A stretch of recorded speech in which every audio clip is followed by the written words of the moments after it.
Hello बच्चों, कैसे हैं? उम्मीद है आप बढ़िया होंगे। आज हम पढ़ेंगे मूविंग चार्जेस एंड मैग्नेटिज्म का सेकंड लेक्चर। और बहुत ही सिंपल चीजें हमने फर्स्ट लेक्चर में पढ़ी। ये हिस्ट्री पढ़ी हमने, लोरेंट्ज फोर्स का आपको कंसेप्ट समझ में आया होगा। आज हम पढ़ने वाले हैं छोटे छोटे 2-3 चैप्टर इसमें कंसेप्ट। पहला हम लेंगे यूनिट जो है, unit of magnetic field. Simple सा लिख लेता हूं, बी की यूनिट क्या होगी उसको थोड़ा सा डिस्कस करेंगे। इसके बाद हम डिस्कस करेंगे force on current carrying conductor, ये पढ़ेंगे हम। और उसके बाद लास्ट में हम पढ़ेंगे परमिटिविटी एंड परमिएटिविटी।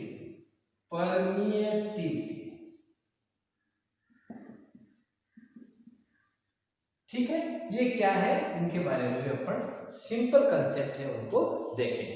शुरू करते हैं। पहला है यूनिट ऑफ बी। पिछले लेक्चर में आपने बड़े आराम से इस चीज को समझा था कि जो फोर्स है मैग्नेटिक फील्ड के कारण, पूरा लिखते हैं, मैग्नेटिक फील्ड के कारण जो भी फोर्स लग रहा है it is equal to QVB। ये फॉर्मूला हम यूज करते हैं इस बी की यूनिट डिराइव करने के लिए कि यूनिट क्या आएगी। चलो कोशिश करते हैं, बी को वहीं रखते हैं, इसको इसके नीचे ले आते हैं, तो बी हो जाएगा बच्चों F/QV। कोई डाउट? अरे QV नीचे आ गया, ठीक है। अच्छा, अब इसकी यूनिट निकालते हैं। Unit of B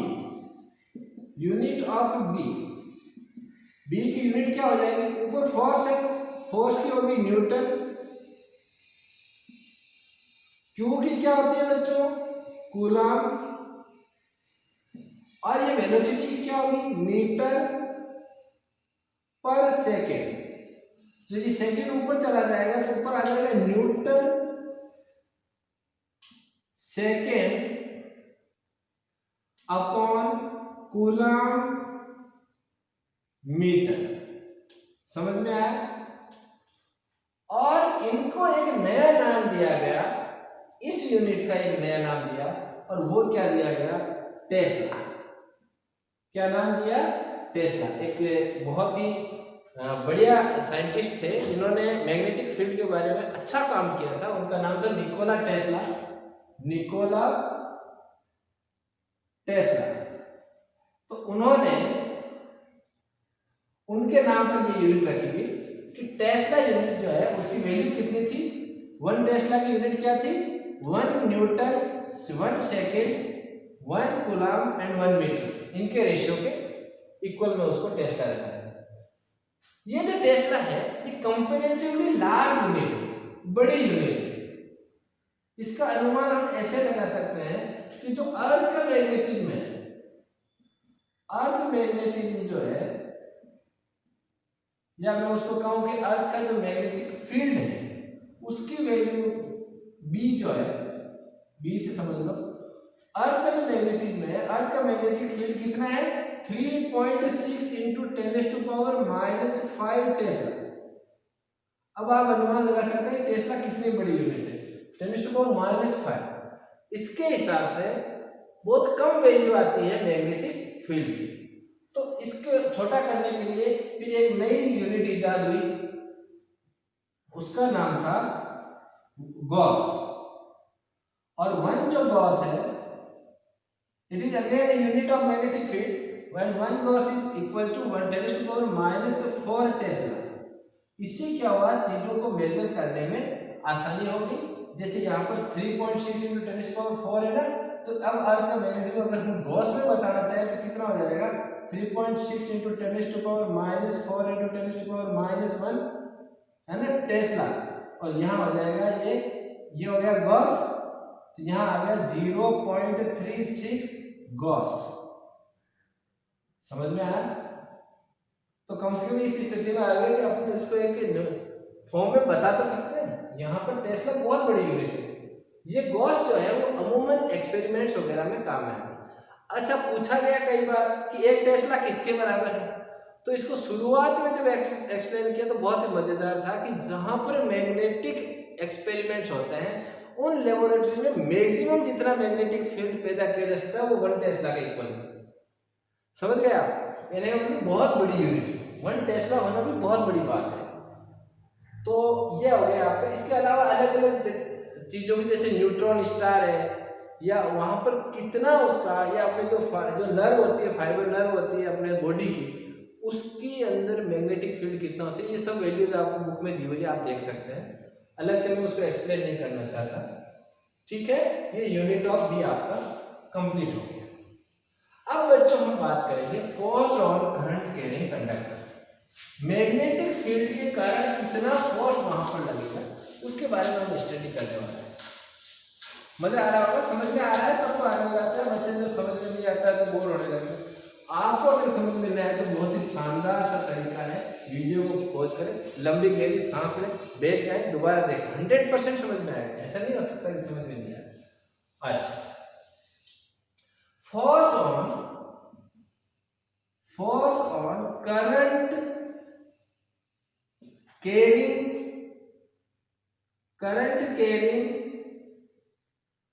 conductor due to magnetic field.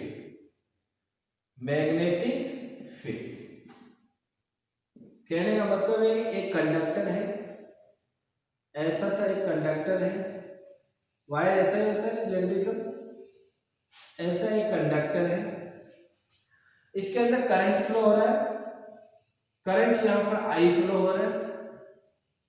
ठीक है, करंट कितना फ्लो हो रहा है? आई। करंट आई फ्लो हो रहा है और इसके अंदर जो करंट डेंसिटी है, मैं चीजें लिख लेता हूं पहले। एन यहां पर मान एन क्या है? Charge density. इसके बारे में आप लोग पहले भी पढ़े हुए हो। चार्ज डेंसिटी का मतलब है कि चार्ज पर यूनिट वॉल्यूम, एक वॉल्यूम में, एक जो यूनिट वॉल्यूम है उसमें कितना चार्ज है वो, that is taken as N.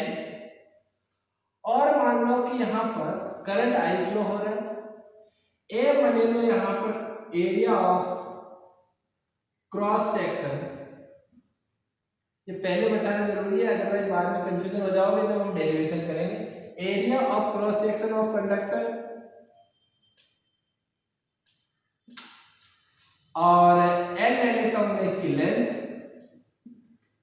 Length of small वाला ले लेते हैं, लेंथ ऑफ कंडक्टर लॉजिक, ये सब ले लिए। अब हम शुरुआत करते हैं। फोर्स क्या होगा बच्चों? Force of magnetic field will be equal to QVB। Q का मतलब चार्ज है, तो बताओ एन तो हो गया एक यूनिट वॉल्यूम का चार्ज, ए उसका एरिया और एन होगी उसकी लेंथ, तो ये वॉल्यूम बन गया। वॉल्यूम से जब हम मल्टीप्लाई करेंगे तो टोटल चार्ज आ जाएगा। It is again multiplied by Q, जितना चार्ज है ये यूनिट वॉल्यूम का हो गया, ये पूरे वॉल्यूम का चार्ज है। ये क्या है? एक्चुअली ये चार्ज कैरियर डेंसिटी है। सॉरी, यहां पर थोड़ा एक चीज छूट गई, ये चार्ज जो कैरियर है ना उनकी डेंसिटी है। चार्ज कैरियर डेंसिटी कर दो इसको, charge carrier density. Charge carrier density मतलब वहां पर जितने, जैसे मान लो मोबाइल जो चार्ज कैरियर से वो कितने इलेक्ट्रॉन है तो वो कितने, उनकी संख्या। समझ में आया? तो संख्या है उनका, एक का चार्ज जैसे Q है तो Q से हम उसको मल्टीप्लाई कर देंगे। तो ये तो आ गया आपका चार्ज Q इंटू V यहां पर क्या होगी? ड्रिफ्ट वेलोसिटी होगी। अरे ड्रिफ्ट वेलोसिटी से चलेंगे ना इलेक्ट्रॉन वगैरह जो भी चलेंगे, तो QV इंटू B। समझ में आ गया? QV into B। और हम केवल मैग्नीट्यूड की बात करें, तो यहां पर इसका क्रॉस लेने का मीनिंग नहीं रहेगा। NaN multiplied by Q VD into B। V D into D, हम केवल मैग्नीट्यूड ले रहे, डायरेक्शन छोड़ दिए। चल इसका मैग्नीट्यूड ले लिया। इसको हमने क्या कहा है कि टाइम का फंक्शन नहीं है, बदल नहीं रहा, कांस्टेंट हो गया, ये बाहर आ जाएगा, बाकी का सबका मैग्नीट्यूड ले लें। अब देखो बच्चों, इसमें हम अब ये तो पड़ गया मेन फॉर्मूला यही है, लेकिन इसको अगर हम दूसरे रूप में बदलना चाहें तो फोर्स, हाँ अब यहाँ पर हम एक और क्वांटिटी इंक्लूड करते हैं, वो है करंट डेंसिटी। करंट डेंसिटी हम क्यों कर रहे हैं इंक्लूड, ये भी आपको थोड़ी देर में हम बता देंगे। जे फर्स्ट चैप्टर में पढ़ी थी, क्या थी उसकी वैल्यू, इनकी number N Q into V D, ठीक है। ये हमारा पढ़ा हुआ, जिसको समझ में नहीं आ रहा है पिछला वीडियो देखें जो हमने स्टैटिस्टिक्स में पढ़ा था, जो हमने करंट डेंसिटी की बात की थी। और करंट डेंसिटी से हम आई कैसे निकालते हैं, जे ए, अच्छा जे कैसी क्वांटिटी है, वेक्टर क्वांटिटी है, आई कैसी क्वांटिटी है, टेंसर क्वांटिटी है, और अगर टेंसर नहीं है ऑप्शन में तो स्केलर है, लेकिन वेक्टर कभी नहीं है। तो इसको यूज ही इसलिए करते हैं कि हम आई को वेक्टर के रूप में डिफाइन कर सकें। तो यहाँ से चलो उस चीज को छोड़ते हैं, अपन वापस आते हैं अपने टॉपिक पे। इसकी जगह हम एन क्यू वी डी की जगह हम क्या लिख लेंगे, जे। तो एन क्यू वी डी की जगह हमने लिख दिया जे, ए एल इंटू बी। और हम ये तो होगी अपने इसकी बात एब्सोल्यूट वैल्यू, और अगर इसको वेक्टर में दिखाना चाहे तो एफ जो होगा मैग्नेटिक फील्ड के कारण वो क्या होगा, जे वेक्टर क्वांटिटी है ना, J A L into B, B भी है, और यहाँ पर इसका अंदर आएगा क्रॉस प्रोडक्ट, क्योंकि हमने यहाँ से इसको उठाया है वी को, वी डी को इधर ले लिया तो इसके साथ एक क्रॉस प्रोडक्ट में आएगा, क्रॉस प्रोडक्ट में ना वी डी और बी, इसका मतलब वी डी इधर आ गया तो ये दोनों क्या हो जाएंगे, क्रॉस प्रोडक्ट में। ये आपको मैं इसलिए बता रहा हूँ कि आपको पता चले कि जब हम वेक्टर में बदलते हैं तो हमें किन चीजों का ध्यान रखना है। अच्छा जे ए क्या होगा, आई होगा, तो इसकी जगह मैं आई रख दूं, तो ये क्या हो जाएगा बच्चों, एफ वेक्टर मैग्नेटिक फील्ड के कारण, इसकी जगह रख दिया मैंने आई वेक्टर नहीं है इसलिए वेक्टर नहीं लगाएंगे, L into B, L cross B, ठीक है।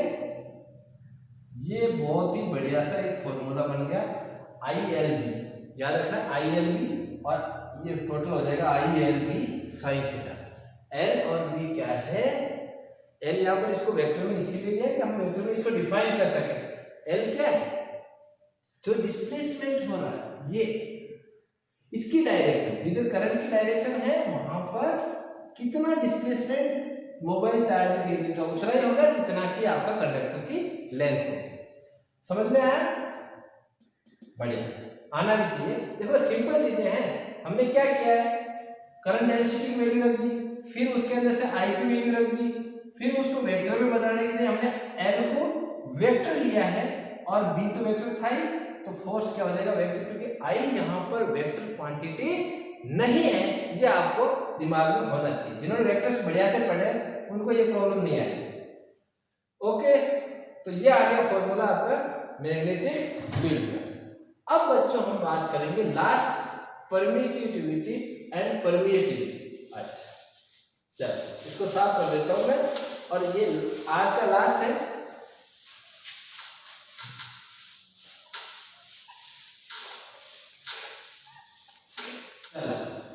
हेडिंग डालो परमिटिविटी एंड परमिएबिलिटी,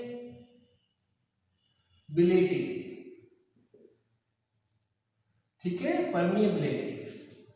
परमिटिविटी को हम उससे एप्सिलॉन से दिखाते हैं, एप्सिलॉन नॉट जब वैक्यूम हो, और जब वैक्यूम नहीं हो तो एप्सिलॉन, और परमिएबिलिटी को दिखाते हैं म्यू से। इसमें भी सेम वही बात है, अगर वैक्यूम हो तो म्यू नॉट, अदरवाइज म्यू। ठीक है। अब हम मान लेते हैं कि पहले मान लेते हैं कि वैक्यूम है। क्या है? वैक्यूम है। तो वैक्यूम है तो या एप्सिलॉन नॉट और म्यू नॉट से इसको हम दिखाएं। दोनों का मीनिंग क्या है? सबसे पहले हम देखते हैं इनका मीनिंग क्या है, फिर इनके एप्लीकेशन देखेंगे। देखो बच्चों, हमने अब तक 2-3 फोर्स के बारे में बढ़िया से पढ़ा है। पहला हमने पढ़ा है ग्रेविटेशनल फोर्स। कौन सा फोर्स पढ़ा है? Gravitational force. और ग्रेविटेशनल फोर्स को हम कैसे दिखाते हैं? G m1 m2 upon r square. इसके बाद हमने पढ़ा इलेक्ट्रोस्टैटिक फोर्स। इलेक्ट्रोस्टैटिक फोर्स, ये दो फोर्स हम बढ़िया से पढ़ चुके हैं। और इलेक्ट्रोस्टैटिक फोर्स में हम क्या दिखाते हैं बच्चों? 1/4 पाई एप्सिलॉन नॉट जब वैक्यूम हो, अदरवाइज एप्सिलॉन, है ना, Q1 Q2 upon r square. इसके बाद हम दिखा रहे हैं मैग्नेटिक फोर्स, जिसके बारे में अभी हमने डिस्कशन शुरू किया। इसके अंदर भी जब हम आगे डिस्कस करेंगे, बायो सावर्ट लॉ पढ़ेंगे तो फॉर्मूला आएगा, मैं अभी इसलिए इसको दिखा नहीं रहा। लेकिन इसमें भी एक कांस्टेंट होता है जो होता है म्यू नॉट अपॉन 4 पाई। कांस्टेंट जो आ रहा है ना, यहाँ पर जी आ रहा है, यहाँ पर 1/4 पाई एप्सिलॉन नॉट आ रहा है, यहाँ पर क्या आएगा? म्यू नॉट अपॉन 4 पाई। आगे जो कुछ आएगा वो मैं आपको डिटेल में एक्सप्लेन करूंगा, ठीक है, जब हम बायो सावर्ट लॉ पढ़ेंगे। ये है कांस्टेंट। इनके अंदर जो ये टर्म यूज हो रही है म्यू नॉट, ई नॉट, इनको नाम दिया गया परमिटिविटी एंड परमिएबिलिटी। ठीक है, ये इसलिए दिया गया, इसमें ऐसा कुछ नहीं है। इसकी वजह है ये जो है ये कभी भी डज नॉट डिपेंड ऑन, ये कभी भी डिपेंड नहीं करता किस पर? मीडियम। दो मासेस के बीच में कौन सा मीडियम है इससे कोई फर्क नहीं पड़ता, ग्रेविटेशनल फोर्स उतना ही लगेगा। लेकिन इलेक्ट्रोस्टैटिक और मैग्नेटिक फोर्स में ये वर्क करता है, यहां पर इसका फर्क पड़ता है। क्या फर्क पड़ता है? Depend on medium. पहली चीज तो हमने देखी, डिपेंड्स ऑन मीडियम। मीडियम जो है उस पर डिपेंड करता है, तो ये भी डिपेंड्स ऑन मीडियम। आराम से समझो, मैं बहुत सिंप्लीफाई करके चीजों को बताता हूं, मुझे आशा है आपको समझ में आ रहा है। डिपेंड्स ऑन मीडियम, ये डिपेंड नहीं करता, ये दोनों डिपेंड करते हैं किस पर? मीडियम। मीडियम में मान लो वैक्यूम नहीं है, वैक्यूम नहीं है तो जब भी वहां पर फील्ड होगा, चाहे मैग्नेटिक फील्ड हो चाहे इलेक्ट्रिक फील्ड हो, तो वहां पर कोई ऐसा मटेरियल होगा जिसके एटम्स के पोलराइज करने की जो पावर है ना। जब मैंने आपको डाइलेक्ट्रिक्स का एक शानदार सा वीडियो अलग से डाला था, और वो समझ में जिसको आ गया है उसको तो मजे आ गया होगा, क्योंकि पोलराइजेशन उसको वहां पर क्लियर हो जाता है। पोलराइज करने की जो क्षमता है वो कौन डिसाइड करता है? ये परमिटिविटी डिसाइड करती है। कहने का मतलब मैं यहां लिख सकता हूं, वैक्यूम में हटा रहा हूं, एप्सिलॉन जो है वो क्या क्या करता है? It shows the capacity of क्या, किसकी? Electric field to polarize the atoms of material of medium का जो भी मटेरियल है उसको पोलराइज करने की जो कैपेसिटी है वो कौन बताता है? परमिटिविटी बताता है। और यही लिखता हूं, देखो ये आपको अगर समझ में आ रहा है बराबर का बराबर तो बहुत मजा आने वाला है आगे, क्योंकि एक बार कंसेप्ट जो दिमाग में बैठता है सिंपल वे में अगर उतर जाता है तो कभी भूलते नहीं बच्चे, अदरवाइज हमेशा सोचते रहते हैं, रटते रहते हैं। कुछ नहीं रटना, जो पोलराइज करने की पावर है वो परमिटिविटी बताती है। और परमिएबिलिटी क्या करती है? It tells the capacity of magnetic field, मजा आ रहा है?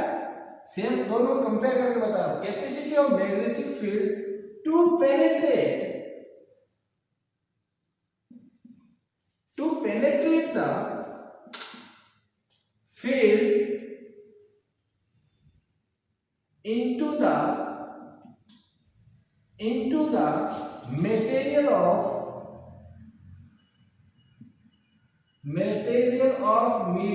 मीडियम का जो मटेरियल है उसमें कितना अंदर तक पेनिट्रेट होगा मैग्नेटिक फील्ड, ये कौन बताता है? म्यू। समझ में आ गया ना? परमिटिविटी क्या बताती है? पोलराइज करने की कैपेसिटी बताती है। परमिटिविटी क्या बताती है? उसको पेनिट्रेट करने की जो कैपेबिलिटी है उसको शो करती है, जबकि परमिटिविटी सिंपली है कि ये मैग्नेटिक फील्ड से रिलेटेड है या मैग्नेटिक फील्ड या फोर्स से रिलेटेड है, और ये परमिटिविटी जो है वो इलेक्ट्रिक फील्ड या फोर्स से रिलेटेड है। समझ में आया? अब ये समझ में आने के बाद हम एक चीज और देखते थे, एप्लीकेशन। इसका काम क्या है भाई? सबसे बेहतरीन पहला काम ये है, it works as constant while calculations। जब भी हम कैलकुलेशंस करते हैं, डेरिवेशंस करते हैं, है ना, कैलकुलेशंस या डेरिवेशन करते हैं, तो ये कांस्टेंट के रूप में काम करता है। हमें पता है कि 1/4 पाई एप्सिलॉन नॉट की वैल्यू क्या होगी, पता है आपको? जिनको पता नहीं है पहले पता कर लें, क्योंकि बहुत ही इंपॉर्टेंट टर्म है। 9 × 10⁻⁹ और एक होता है म्यू नॉट अपॉन 4 पाई, ये कांस्टेंट के रूप में काम है, जिसकी होती है 10⁻⁻⁷।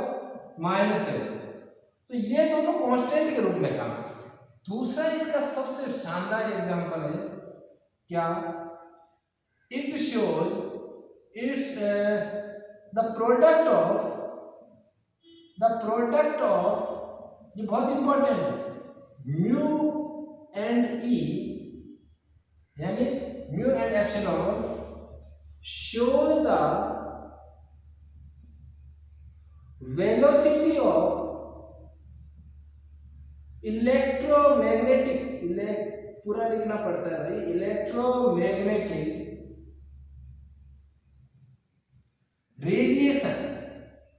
जब रेडिएशन होती है तो उस रेडिएशन की वेलोसिटी क्या होगी ये शो करता है, और इसका फॉर्मूला है mu epsilon is equal to 1/v²। इससे क्या मदद मिली? सबसे पहली मदद ये मिली कि इनसे ये पता चल गया कि जो लाइट है इसकी स्पीड क्या है। कैसे? क्योंकि वो भी तो इलेक्ट्रोमैग्नेटिक वेव्स है। कैलकुलेशन की कहाँ करें कैलकुलेशन? वीडियो को पॉज करो, एक बार छापो, देखें इसको, फिर मैं साफ करके कैलकुलेशन छोटी सी बता देता हूँ, फिर आपका आज की क्लास कंप्लीट होती है। अच्छा, छाप लिया? ठीक, क्योंकि मुझे बहुत लिखना होता है। फॉर्मूला मैंने आपको क्या बताया था? हाँ, तो बच्चों अब हम एक सिंपल सी कैलकुलेशन देखते हैं कि म्यू नॉट ई नॉट की वैल्यू क्या है। म्यू नॉट ई नॉट ये इसलिए ले रहे हैं, mu naught E not epsilon not की वैल्यू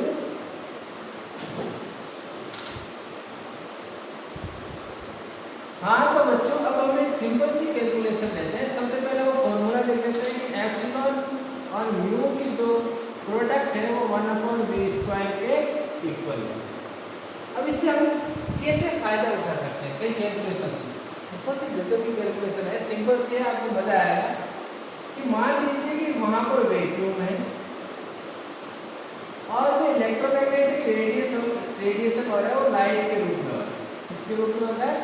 लाइट के रूप में। तो हम अब मान निकालते हैं value epsilon not mu naught, product, दोनों के प्रोडक्ट की वैल्यू निकालते हैं। तो ऐसे तो अपन निकालेंगे तो वैल्यू काफ़ी कॉम्प्लिकेटेड हो जाएगी। 8.85 वो रखेंगे तो बहुत कॉम्प्लिकेटेड हो जाएगी। तो हम क्या करते हैं, इसके दो कांस्टेंट का यूज करते हैं। 1/4 पाई एप्सिलॉन नॉट की वैल्यू क्या होती है? 10⁻⁹ और एक होता है म्यू नॉट अपॉन 4 पाई, इसकी वैल्यू होती है 10⁻⁷। मैंने आपको पहले ही बता दिया, इसको यूज करते हैं। तो हमें एप्सिलॉन नॉट और ये म्यू नॉट दोनों ऊपर चाहिए मल्टीप्लाई में, तो इसको मैं रेसिप्रोकल कर देता हूँ। 4 4 pi epsilon not multiplied by mu naught upon 4 पाई। 4 पाई से 4 पाई कैंसिल हो जाएगा और ये आ जाएगा एप्सिलॉन नॉट म्यू नॉट। ये रखने का तरीका है कैलकुलेशन इजी करने का। ये इसका रेसिप्रोकल है, यहाँ आ जाएगा 1/9 इंटू 10⁻⁹ रेसिप्रोकल है ना दोनों तरफ, मल्टीप्लाइड बाई 10⁻⁻7 यहाँ से। तो बच्चों देखो 1/9 इंटू 10⁻⁹, और ये अगर हम नीचे ले जाएंगे पॉजिटिव पावर बनाने के लिए तो आ जाएगा प्लस का 7। ये क्या आ गया बच्चों 9 इंटू 10⁻9 7 16 1/3 इंटू 10⁻8 का होल स्क्वायर।